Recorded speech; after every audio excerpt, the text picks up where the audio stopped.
I gotta tell you, look at this. This place is packed, and it's now going Saturday night, 7:30. I'm sure you had plenty of other opportunities. This is remarkable. You are a true inspiration to us. I have spent most of this campaign traveling down 66 or out in D.C., right to D.C. so I can show up at places like CNN. I much prefer this, even if it's Democratic territory I'm traveling. Look at women. This is incredible to us. That this is so heavily Democratic. We were told, you know, this is the area that's really overwhelming, this whole area that we travel today. But the spirit, the excitement, the enthusiasm, you all have been amazing. And this has been replicated. 3 other stops we had today. It is a sense that you get. You know, I was in that Reagan campaign back in '80. And there's a sense that you get. You know, we were behind Jimmy Carter way into October. It didn't look good, but we were working and working. But you could start to feel something. It was a movement that we talked about. And you know, he'd go from town to town. The press ridiculed what he was saying, said he doesn't have a lot of ideas. But people who heard him, they were moved by him. And they felt wait a minute, this is the real thing. This is a true leader. This is what America needs in these tough times. And we talked about it as a prairie fire. It just spread across the country. And election day came. It was the weekend before election day. Arthur and I were talking about it. People were still like, you know, what do you think is going to happen? It wasn't certain. It just all broke in our favor. And the reason it broke was because of people, just like you, probably some of you, is going out there and saying, we got the guy now, we've got the right message, we got the person that can turn this country around. Take a look at him. And they spread that message. And it was throughout this country that it moved. And I feel exactly the same thing. In fact, Governor Romney mentioned it in the last couple of speeches in the last couple of weeks. He wasn't saying it in September, but I started hearing him say it a little bit in late October, and I agree with him. He's out there, he's feeling it. 30,000 people coming out to rally here. We had Friday night in Cincinnati, we were there. It was unbelievable. In Colorado, the place was so packed, they had 10,000 people outside, just like here. Red Rocks. This huge rally out there. The press could hardly mention it. Was so big. They couldn't hardly mention it. They don't want to mention it. They don't mention it. They said Kid Rock brought him out. You know? Yeah. But that's what's happening in this country, and I think it's for exactly the same reason.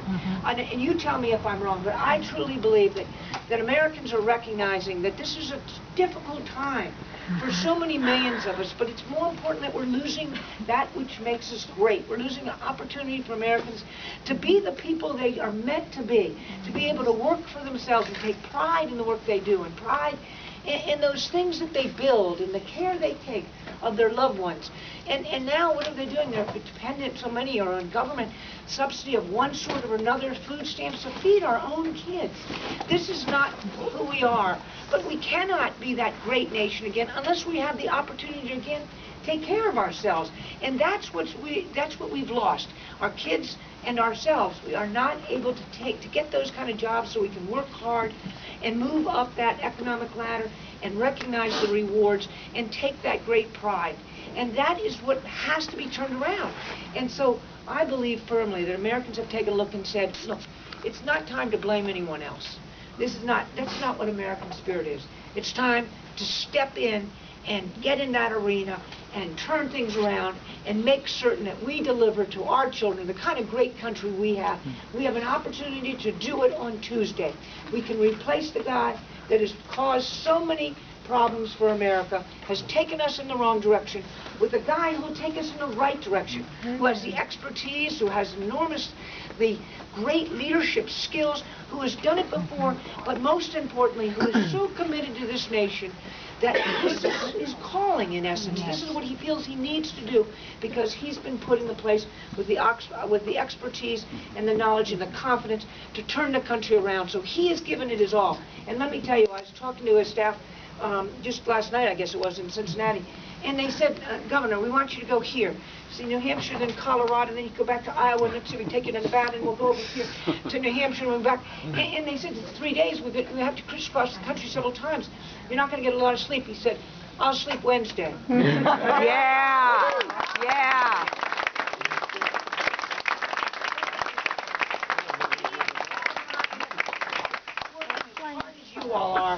And I believe again that it is not for him, and he believes it's not for him, and he doesn't expect all this work for him. He believes, like I think all of us do, that this is not about Mitt Romney, and this is not about Paul Ryan. This is about America. Yes, it is.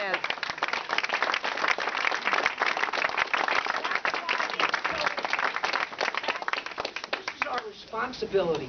When the country isn't going well, when it's not moving in the direction it's expected, when we're losing the greatness that was given to us by our fathers and our forefathers, then it's time for us to step in and take our responsibility and change things. And I am so proud to be among you all who are involved in this great movement, just going across this country. This is key. Ohio is key. And what you're doing is giving all of us hope that we are going to win. The excitement is unbelievable. We've got the momentum, we've got the intensity, we got that message that America can do better, that we will do better. If you just give us a chance, we'll turn this country around. We've got the candidate who's going to do just that. Give you all